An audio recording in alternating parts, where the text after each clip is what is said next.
many of you have been here a couple days before? Yeah! How many all of the days? Yeah!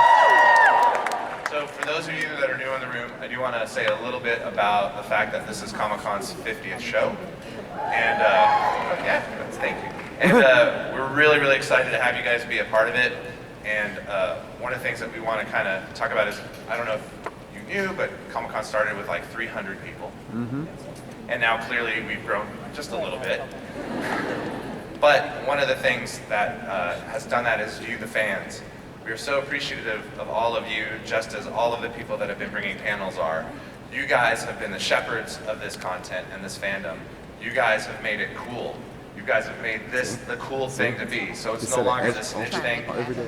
It's now something that everybody loves. And so for that, I want you all to give yourselves a round of applause for being those types of fans that want to make this cool. And I hope that Comic-Con can continue to kind of spearhead that for you guys and keep bringing you this great content, as well as all of the new stuff that you don't know you love that you will love. So for that, we really appreciate you being a part of that. And of course, I'm sure there are quite a few of you out there that love what's coming up, Supernatural. And this one's going to be a bittersweet one, I think, for a lot of us. So, way to bring the crowd down. So, oh wow. Save the emotion for when they actually come out here. But we are really, really happy to have such a great relationship with Warner Brothers Television. They have continued to support Comic-Con with such great programming, and we look forward to them continuing to do that. So if there's any footage shown on the screen, do us a favor, please don't record it. You can talk about how you got to see it and what it was, but do us a favor and not record it, because we want to make sure that they continue to feel comfortable bringing us this great content. And with that, it is my pleasure to welcome one of our friends from Warner Brothers Television, Holly Olis.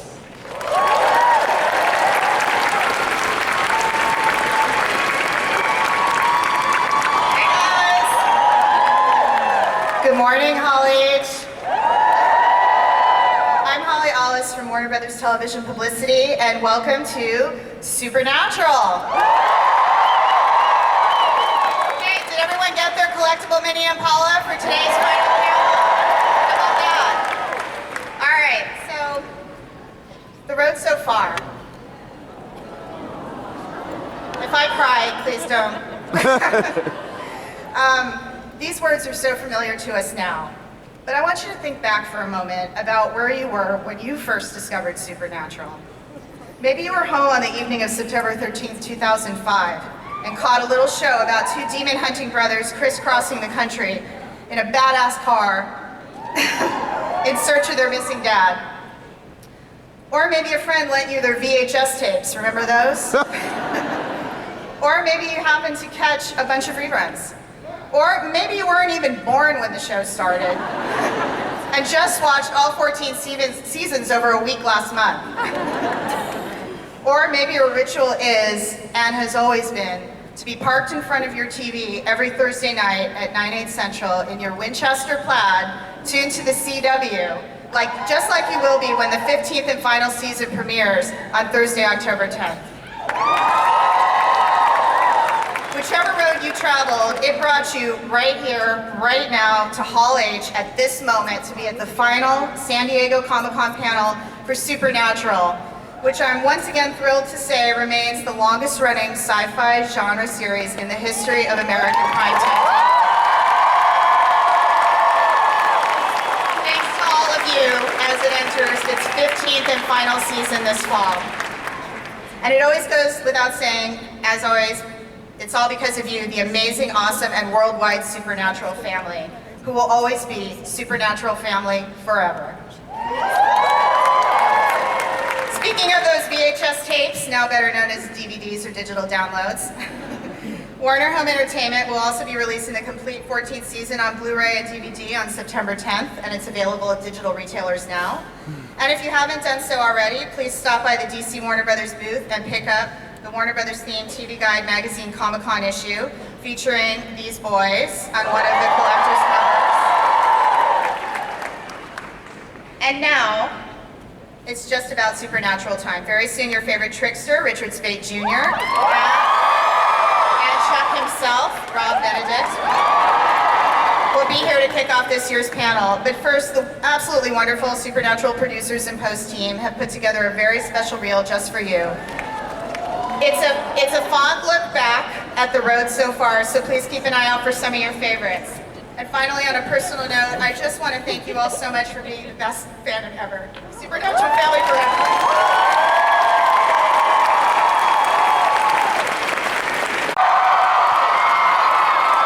What is going on? Holy macaroni, Bobo. That's a lot of seasons, Rich. Oh, Christ. As you can see, we're dressed as homage to the show ending, we're dressing as our favorite characters from Supernatural. Right, Rob. We're cosplaying Sam and Dean in the rain. Kidding. We're actually in town working on our next two-man show, Perverts, a musical. Come check it out if you have a second. Or if you're a pervert. Oh, hold on a second. All right. But really, guys, we're super excited. You know, I can't believe we're back in Hall H. So exciting. Really? You texted me what you were wearing. I assumed you wanted me to match. Never assume, Rich. It makes an ass out of you. And are we ready to do this thing? Let's do this, shall we? Let's start this panel. How excited are we, Hall H? Oh, man. You know what we got started? It was Cubicle H. Get a poster? That's how long it's been. Eric, no. who's in the room? That's right. No, nothing else. Guys, we're so honored to have been a part of this show and to be here with you guys all these years. We're going to bring out a great group of people. That we have to bring out that because they're on the list. That's right, because we're contractually obligated. Start us off, Robo. Yeah, so first to the stage is a writer who has been writing for the show for the last 6 seasons, and he just got upgraded to executive producer. And fun fact, he's one of 3 Roberts on the stage today. Executive producer, Bob Bobo Berens!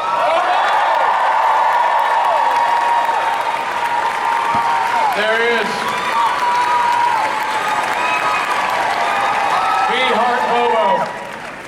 Next to the stage, this seasoned writing duo has given us countless beloved characters and dynamic moments on screen for years. They are none other than executive producers, Brad Buckner and Eugenie Ross-Leming!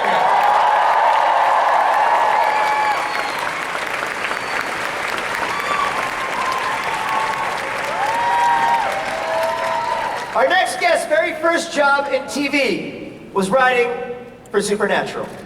After 8 seasons in the trenches, he ascended to the coveted position of showrunner. Armed with genius talent and deep respect for the characters and stories, he's beautifully shouldered the show's vision for the past 3 seasons, and now leads us bravely forward into the show's final chapter. Executive producer and co-showrunner, Andrew Dabb. There he is. It all rests on his shoulders. No pressure. Next to the stage, truly a lion of the industry. He has produced and directed hundreds of episodes of television, most notably the show we're all here to celebrate. Ever since the pilot got picked up by the network formerly known as the WB, he's been there, crafting the stories both in the writer's room and behind the lens. If you love this show, you have this man to thank. Ladies and gentlemen, Robert Singer.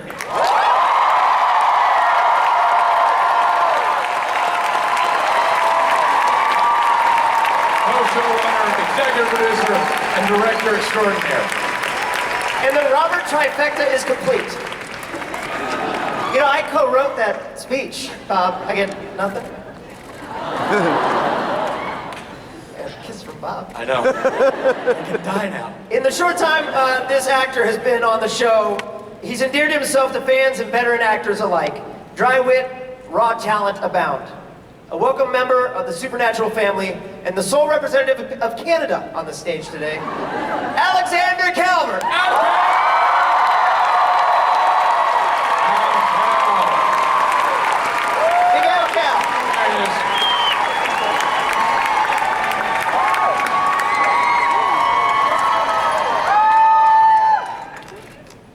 The next guy we're bringing out is truly one of a kind. He is a man who took a guest starring role and turned it into a core, iconic, and fan favorite character. In addition, he has also harnessed the power of his popularity to build one of the most successful philanthropic enterprises in entertainment. There is no more charitable man in Hollywood. The people he has helped and the lives he has touched will live on long after Castiel hangs up his trench coat for the final time. The one, the only, Misha Collins.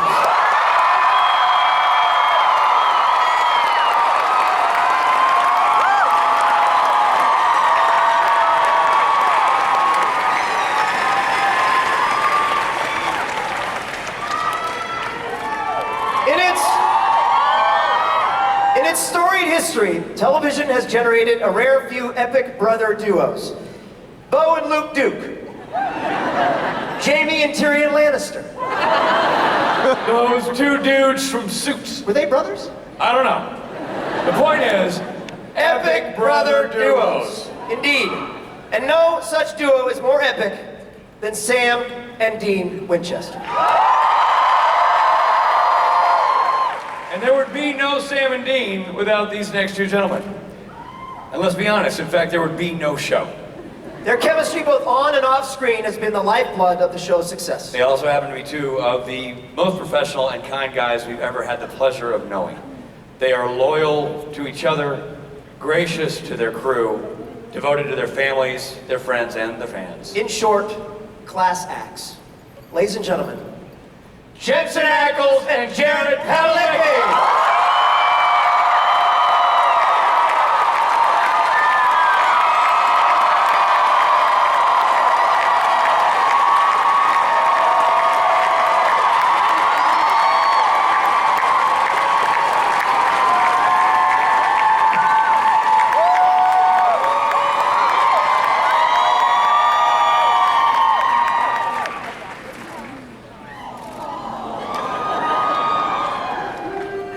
Wow. Well, good night, everybody. Yes. All right, let's get into some questions. What do you say? So first, we'd like to ask Jared and Jensen, just where your head's at. You grew up with the show, and now it comes to an end. How you feeling about it all? That's so mean to start with us. I'm trying not to cry. That's our goal. Just be mean. Can we all just start crying so I don't feel so weird? I mean, Jensen was talking about how much he'd love to answer the question first. I will say, well, first, good morning, everybody. Thanks for being here with us and making this really a special final time here as a Supernatural panel. I'm really nervous right now, and I how many times have we done this? A lot. And I don't think I've ever been nervous, and now I'm nervous, and I don't know why. But it feels good to feel something.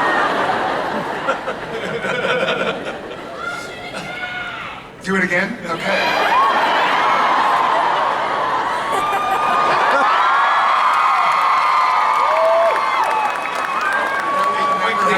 I'm not going to miss that. No. It quickly devolved from an emotional, heartfelt comment on the end of this series to a striptease in true Supernatural fashion. Well, Jared clearly has a future as a toupee model. I think it's nailing that. That's right. But there's a lot of weight behind this. I mean, you guys you basically grew up as actors and as people on this show. Your lives are inexorably linked to each other and to the crew you've worked with. As it comes to this epic chapter, when you reflect back on it, what is your takeaway from the experience overall? I mean, that is the most grand question of all time. Pretty much. How's your life been, After guys? becoming a father and a parent and an actor, What is the meaning of life? Jared and Jensen? Well, my follow-up question is, what's your favorite color? So, Blue. Go blue. In all honesty, I feel, Jensen? It really is hard to express the takeaway from the experience. 15 years is a lot. Well, we'll say 14 and change. It's a long time. This guy was just in his early 20s. I was just born. You were just born. And we hooked it up to Vancouver, thinking that we'd just put our lives on hold, just press pause for maybe a season, maybe 2. We knew we had something good. We might have gotten something like 3 seasons out of it. That's asking too much. And then we would then, come back and press play, and life would go on, and it never got unpaused, and I'm very thankful that it didn't, because it's been quite a ride, and it's hard to express what we're going to take away from that, but lifelong friends, experiences of a lifetime, and this is, Sir. it's hard to put it. Thank you all so much. See? We did it. Misha, your journey has been a little bit different. You started as a guest star in the show and then worked your way up to being such an integral part of it. What are your feelings about it coming to an end? Your journey?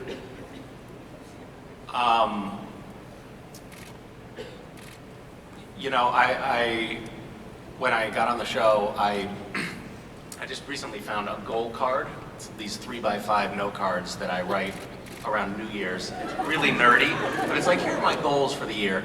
And the year before I got on Supernatural, I had written this goal of I'm a regular on a show that is creatively fulfilling, and I become lifelong friends with my castmates. And I have found this show to be, I just came across that and I was like, oh my God, I can't believe that I wrote that, and I can't believe that this has come to pass. I consider these guys lifelong friends, and you guys lifelong friends, and I know that none of you like me, but... Semantics, that's semantics. But I could never have dreamed that along with that would come this incredible fandom and this kind of iconic legacy of a show. And it feels like a great honor to have been a part of it, and I look forward to, writing a new goal card. And you guys are going to be on it for sure. Oh, thanks. Do you have plans for the immediate future? Everything? Yeah, I don't know. I just finished writing a cookbook with my wife, and that's, you can buy that on Amazon now. It's the Adventurous Eaters Club, and I'm hoping to develop six-pack abs as well. Lofty goals. Lofty goals. So having seen you, really quickly, Misha, having seen you shirtless, don't go there. You want to lose 2 of your ab muscles for some reason?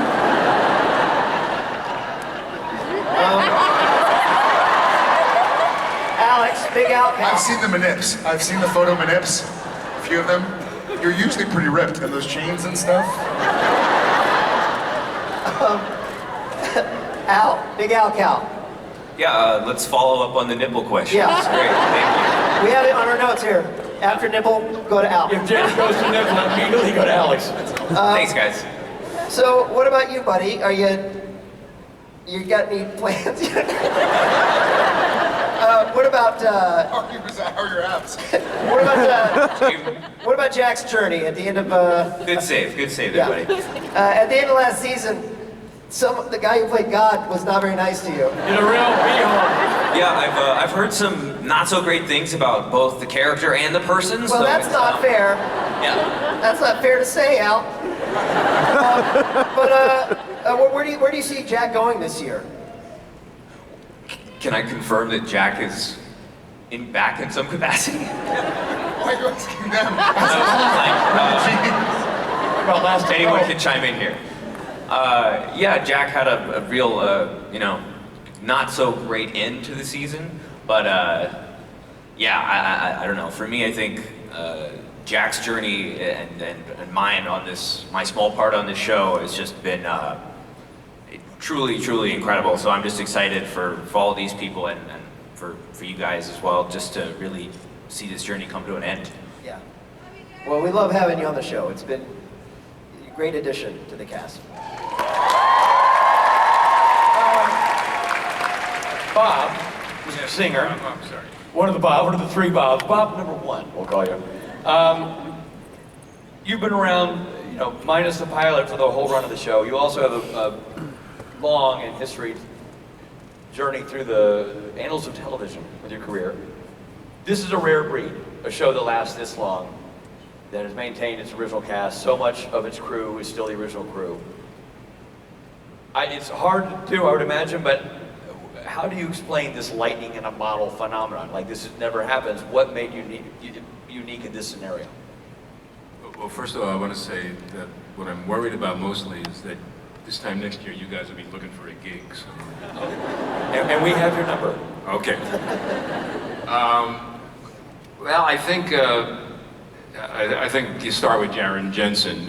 When you cast these shows, you don't know. Is there going to be? You could have two great actors who have no magic in a bottle in them. These guys, right from the jump, you just believe them. They're close personally. They're closest characters, and over the course of 14 seasons, you're going to have some scripts that are less good than others, but they always give their level solid best, and they carry us through on the ones that maybe not as good as The French Mistake. I think the other thing was, I think Eric created these two characters, and Eric and I worked together closely for the first 5 years, and I think there was yeah, let's hear it for Eric.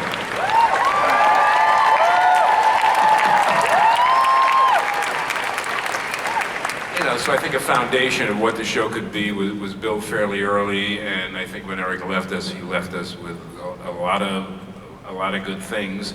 I had the pleasure of working with Sarah for a couple of years, and then Jeremy, and now Andrew. And I think they stepped into that role as good as possible. So, for me, it's just been a joy. You never imagine 15 years, but it seems to have gone by, awfully quick because I pretty much enjoyed every minute. Okay, Andrew. So at the end of last season, we left our guys surrounded by what seemed like zombies, and with the past, Hunt's returning from hell. We, in all fairness, we didn't leave them surrounded by zombies. You did.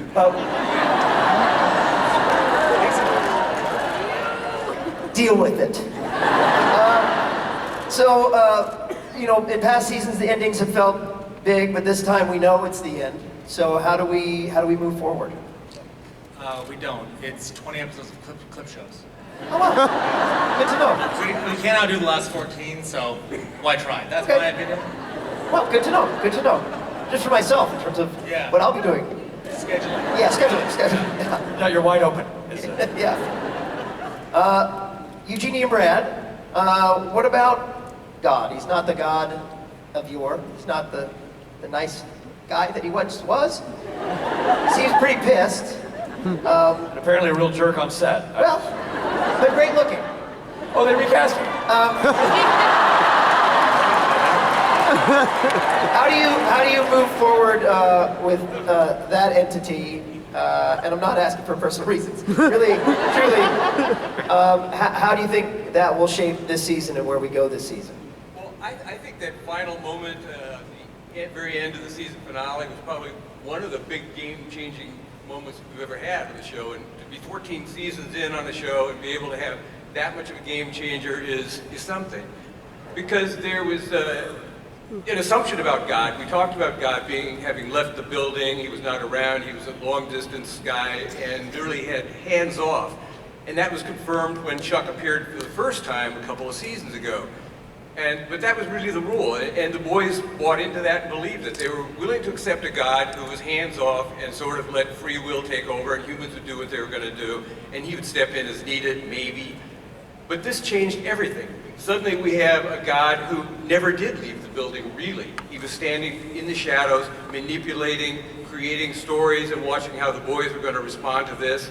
So this really messes with your entire belief system. When you believe one set of things and it's bad enough to not buy into the whole thing about God is all-seeing, all-knowing, all-powerful, but had left the building, and now everything changes because you can't even accept what he told you initially was the truth. That turned out not to be the truth, that he's very actively an opponent. You're living your life basically on quicksand. You don't know if any step you're taking is an authentic step that you're initiating yourself, or is everything an illusion or pre-planned by this kind of diabolical deity? So for all of us, it's kind of, I know it's it's a funny show, really.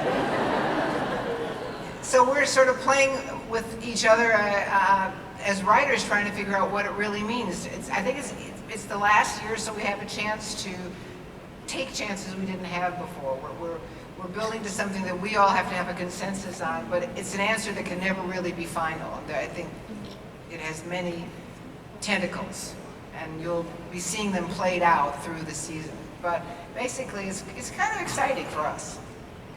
Great. And a little follow-up to you, Boba.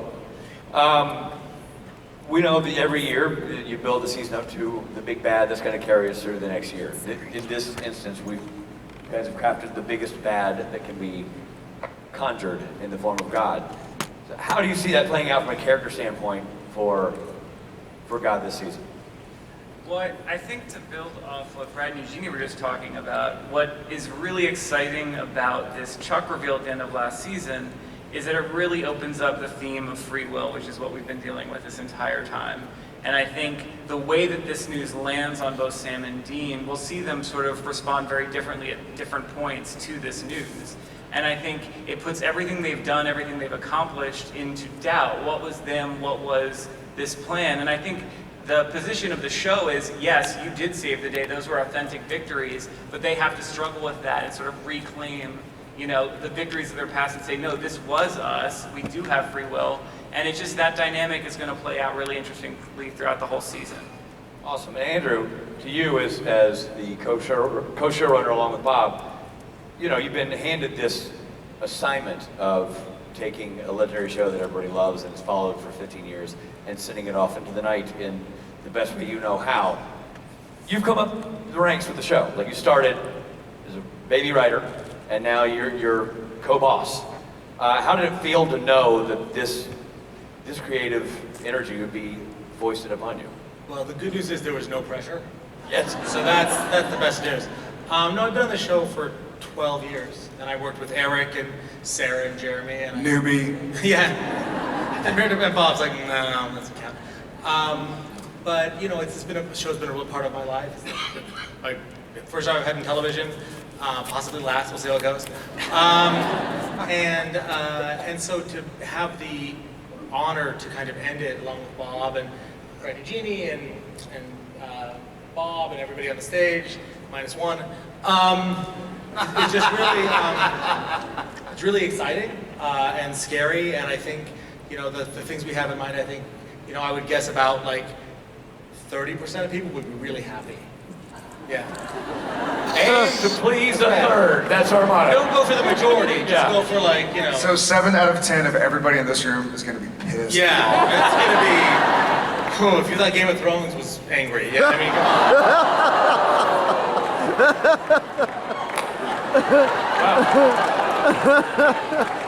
Oh, don't act like you thought the same thing.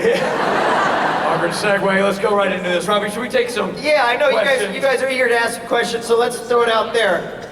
Audience, questions. Okay, so first, this is about that Supernatural parody 2 by Hollywood. And Misha, I loved you, and you did a great Janine. So this is including Richard and Rob. How did you guys come to get involved in it? And do you know if there's going to be a third parody? The parody, the Hillywood Girls parody, how did you become involved in it this time? And you So the Hillywood Girls had little bits of blackmail against all of us, and they leveraged that to get us to come work on that production. Yeah, so I guess if we're going to do a third one, it depends on if they threaten us again. Yeah, they have been threatening me. Oh, so Misha's doing another one. Great.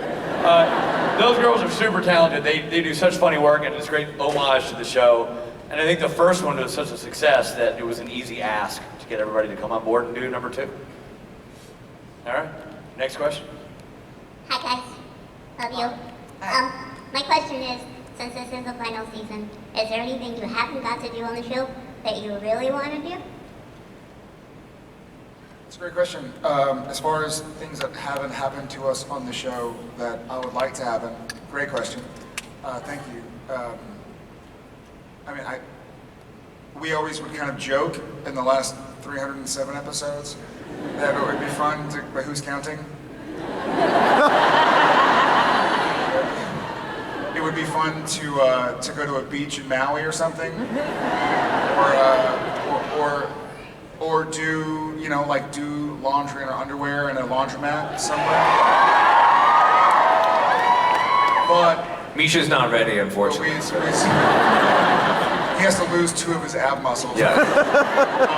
But obviously, as we all know, who's been controlling what the boys are doing, we haven't been able to do that. So look to Rob Benedict, please. I mean, come on, man. You're writing it. Almighty creator.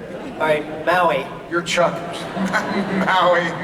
Not laundromat. Not laundromat. Please don't be laundromat. For me, there's nothing I want to do that I haven't done yet. I'm just really honored and humbled to be able to have done so much already.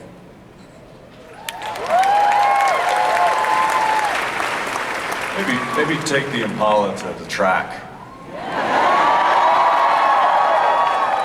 Get a little spending money for the boys. I like that. Win a t-shirt. I don't know. Are we not spitballing up here? No, that's it. That's it. I like win a t-shirt. I'm scribbling notes. Wet t-shirt contest with Misha. Maybe they go to Cabo and get trapped in a foam party. I don't know. We're working things out. We're just working things out. Yeah. We're not there yet. Yes, ma'am. Hi guys, thank you so much for the 15 incredible years. I've loved you guys since day one. My question is for Jared and Jensen. When all is said and done and you look back on the last 15 years, what are you most proud of the legacy that you started?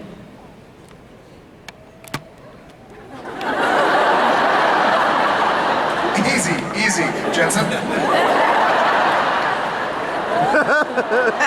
I'm gonna need more. Thank you for the question. Sorry if I seem. You have tissues in your pocket. Like you don't.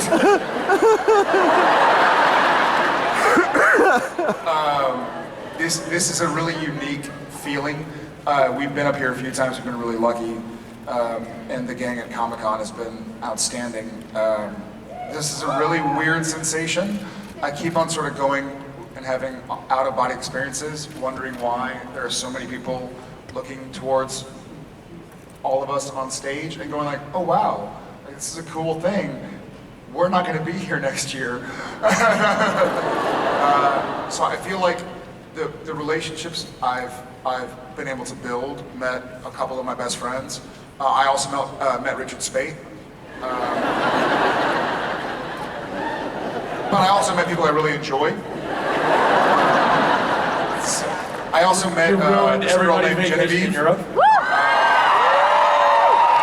Had some kids, got really tired, got a few gray hairs when they wouldn't stop waking up in the middle of for me, the legacy is going to be, he and I have talked about this, and we actually talked about this for about 2 or 3 hours last night, about the show and about how lucky we are, and we still have a job to do.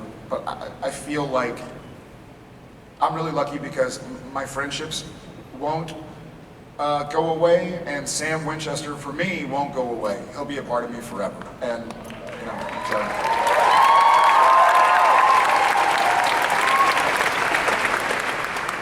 Yeah, looking back, I'm really proud of the work that this team has done for this long. To do a show is not easy. To make television is not as easy as people may think. You know, you see the 42 minutes that we release to the masses, but to get those 42 minutes is 8 days of very intensive work. And After it's already been written. And after that's just the filming of it. There's pre-production, there's prep, there's the writing, there's the conceptualizing. There's a lot that goes in, and it takes a lot of very talented people to give you guys the best product we can make. And I'm really proud of that product.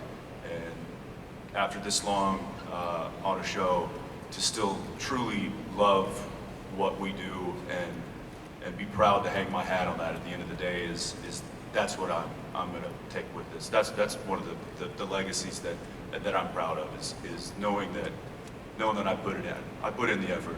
We all did. Everybody puts it in. Nobody phones it in here. And I'm thankful that you guys can appreciate that.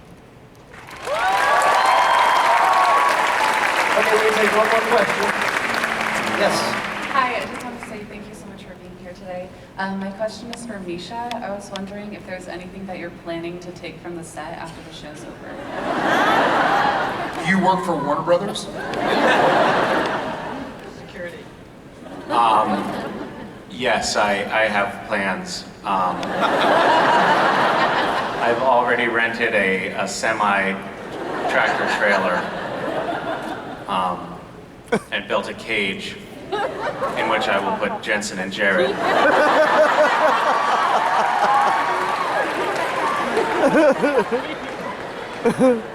But don't tell them. Is it the cage you already have for? Oh, Yeah, you've been in it. Could I request a separate cage? All right, we lied. We said it was the last question. This is the last question. This is the last Thank you for being here, and thank you to you, everyone who's on stage and off stage, for what will be a total of 15 amazing years of a fantastic show. My question is for Misha. I'm interested in see if you are looking for other roles in the future in your career, besides acting, if we're going to see you acting again, if you have some thoughts that you can share with us about it. Yes, I do hope to work again. But I will say one thing about the future. I think that I hope that in the future this fandom continues to function as a family after the show is over. I hope that you guys continue to be a force for good and companionship in the world. You guys have been so supportive of one another and so supportive of us. And I think it's a family that's not going to go away just because the show goes off the air. And I think we all love you guys very much. So thank you.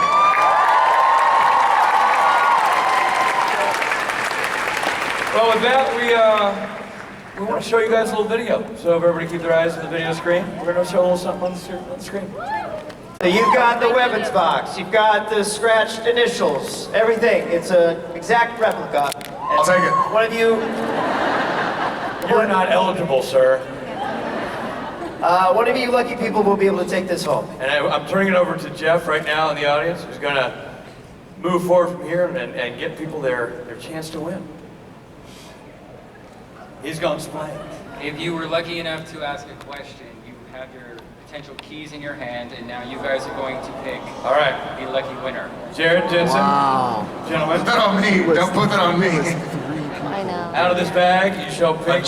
You can't see, most of you can't see this, but the amount of stunned faces in the audience is incredible. Let me be clear. There's a few babies that we have on the show.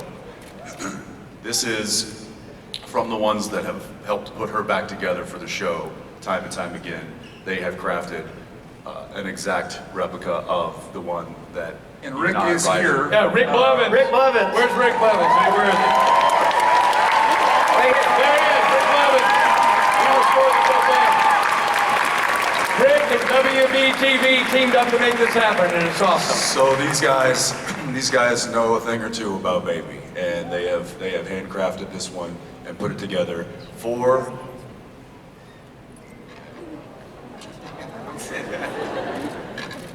You do understand that how many people are in this room? 7,000?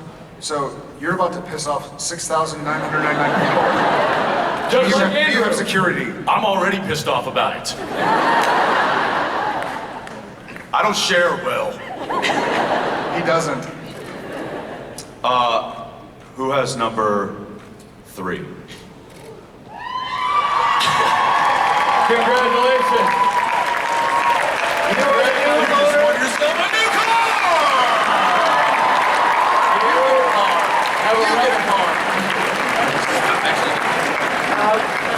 Ma'am, what's your name? She's gonna go to the mic. Her name is into the mic. Okay. Here we go.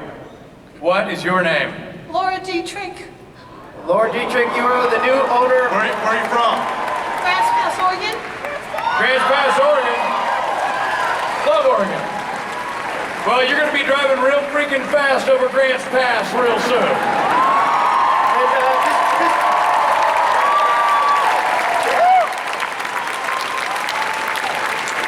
So this car is currently in Kansas, where it should be, and they're going to figure out how to get it to you, and it's soon going to be yours.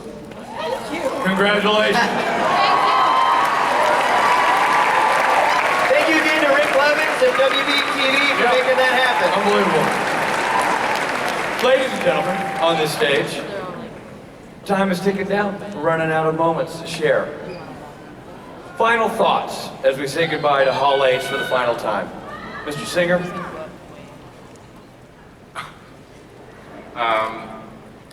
Yeah, you know, I'm kind of a latecomer to Comic-Con. I was always up in Vancouver directing and never really wanted to come, so I made that's why I was there. But I think I've been coming like the last 3 or 4 years, and it occurred to me how much I missed.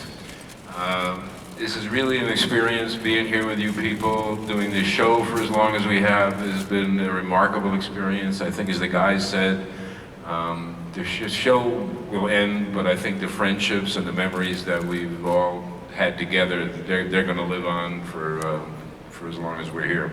So I just wanted to thank everybody that's on this panel and thank all you people for making 15 years a dream come true. Andrew, Yeah, no, I echo what Bob said. I think it's been an incredible privilege to work on this show and to be part of this family. And I think this is something that, for most of us up here, we will never experience again. And so it's amazing. And we thank you for making it all possible. Mr. Collins? We were all backstage promising each other that we weren't going to cry. And we all knew that we were lying to each other. Just love you guys. Love you guys. Thank you. Yeah, guys, thanks for showing up, you know? Because without you, we wouldn't be here. And it's an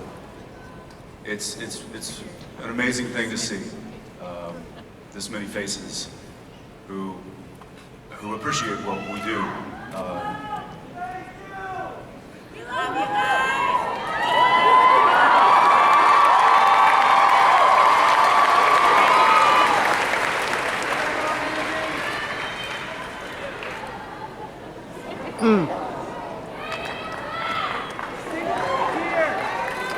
Single tear. One little tear. Thank you.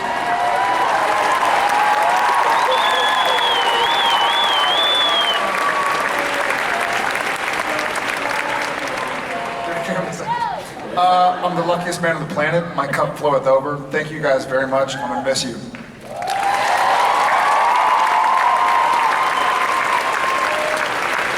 Supernatural fans in this room and the world over, a final goodbye from Hall H, from Mr. Bobo Berens, Ms. Brad Buckner, Mr. Brad Buckner, Ms. Eugenie Ross-Leming, Bob Singer, Andrew Dabb, and please, Round of applause for our cast, Alex Calvert, Misha Collins.